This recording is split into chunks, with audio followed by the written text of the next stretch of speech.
Inquilab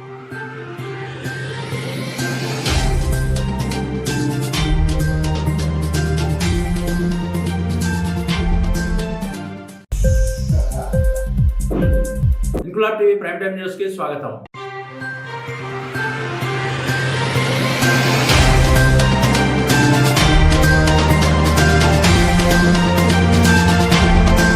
Habsiguda signal వద్ద నేటి ఉదయం బస్సు వెనకాల ఆగి ఉన్న స్కూల్ పిల్లల ఆటోను వెనకాల నుండి గూడ్స్ లారీ ఢీకొనడంతో 10వ తరగతి విద్యార్థిని అక్కడికక్కడే మృతి చెందగా ఆటో డ్రైవర్ తీవ్ర గాయాల పాలయ్యాడు. ఈ ఘటనలో ఆటో డ్రైవర్ నిర్లక్ష్యంతో విద్యార్థిని మరణించిందని పలు టీవీ ఛానళ్లలో ప్రసారం చేస్తున్నారని, ఇది పూర్తిగా అవాస్తవమని, సిగ్నల్ వద్ద బస్సు వెనకాల ఆగి ఉన్న ఆటోను ఒక గూడ్స్ లారీ ఢీకొనడంతో ఈ ప్రమాదం జరిగిందని, ఇందులో ఆటో డ్రైవర్ నిర్లక్ష్యం ఏమాత్రం లేదని, ఆటో డ్రైవర్లను బలిపశువులను చేయొద్దని, నిజానిజాలు తెలుసుకుని వార్తలు ప్రసారం చేయాలని, ప్రమాదంలో గాయపడి హాస్పిటల్లో చికిత్స పొందుతున్న ఆటో డ్రైవర్ కుటుంబ సభ్యులను కలిసి ఆటో డ్రైవర్ ఆరోగ్యం ఎలా ఉందని విచారించిన రాష్ట్ర ఆటో యూనియన్ అధ్యక్షుడు వేముల మారయ్య. ఈ సందర్భంగా ఆయన మీడియాతో మాట్లాడుతూ, ప్రభుత్వం వెంటనే స్పందించి ప్రమాదంలో చనిపోయిన విద్యార్థిని కుటుంబాన్ని ఆదుకోవాలని, ప్రమాదానికి గురై హాస్పిటల్లో చికిత్స పొందుతున్న ఆటో డ్రైవర్ కుటుంబాన్ని ఆర్థికంగా ఆదుకోవాలని ప్రభుత్వాన్ని డిమాండ్ చేస్తున్నామన్నారు BRTU union leader Vemula Maraiah.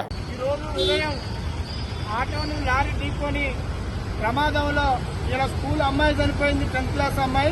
ఇప్పుడు మనం కూడా చౌరస్తాలో ఉన్నాం. డ్రైవర్ కూడా, ఆటో డ్రైవర్ కూడా సీరియస్గా ఉన్నాడు. ఇక్కడ మీరు చూస్తున్నటువంటి అప్సుగూడ ఏరియాలో ఉన్నటువంటి ప్రాంతం ఇది. ఇక్కడ రూల్స్ ప్రకారంగా క్లీనర్స్ పోవాలి, క్లీనర్స్ పోతలేదు. 20 ఏళ్ల క్రితం దీనికంటే కొంచెం పైన లారీ ఆటో యాక్సిడెంట్ అయ్యి అప్పుడు నలుగురు చనిపోయి, ప్రమాదంలో చనిపోయిన వాళ్ళని చేయనీకి పోయి వచ్చిన వాళ్ళు కూడా ప్రమాదంలో చనిపోవడం జరిగింది. మరి ఇంత ప్రమాదం ఏం లేకుండా పాపం డ్రైవరు నీట్గా సిగ్నల్ దగ్గర జీపీఎల్ లైన్ పక్కన ఆపిండు. అంటే ఇక్కడ బస్సు వెనక ఆటో వెనక లారీ వచ్చింది, ట్రక్కు, సిమెంట్ లారీ. అంటే దీన్ని బట్టి ఇక్కడ పోలీసు ఇంత యాక్సిడెంట్ అయినా ఇప్పుడు చూడండి, సిగ్నల్ దగ్గర ఒక్క కానిస్టేబుల్ కూడా లేడు, ఇక్కడ ఎవరు ట్రాఫిక్ వాళ్ళు లేరు. ప్రమాదం జరిగి 2 గంటలలోనే మనం ఎలాంటి అయిపోయింది తప్ప ఈ ప్రమాద ప్లేస్ లో ఎవరు లేరు. కాబట్టి ప్రభుత్వం, పోలీస్ యంత్రాంగం, ట్రాఫిక్ పోలీసులు చిత్తశుద్ధితోని ప్రజల కోసం పనిచేస్తున్నారని క్లియర్గా అర్థమవుతుంది ఇక్కడ. ఎందుకంటే పొద్దున 7 గంటలకు ట్రక్కులు హైదరాబాద్కు ఎట్లా అలో చేస్తున్నారు.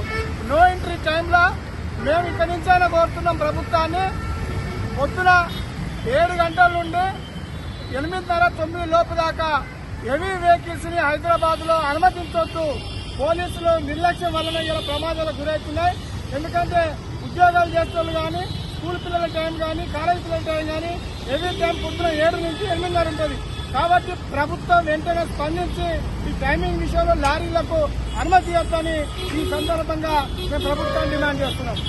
ఇంక్లాబ్ టీవీ వీడియోలు మీకు నచ్చినట్లయితే లైక్ చేయండి, షేర్ చేయండి, కమెంట్ చేయడం మర్చిపోకండి. సబ్స్క్రైబ్ చేయని వాళ్ళు వెంటనే సబ్స్క్రైబ్ చేసుకోండి. మా వీడియోలు మీరు వెంటనే చూడాలనుకుంటే కింద ఉన్న గంట సింబల్ని గట్టిగా కొట్టండి.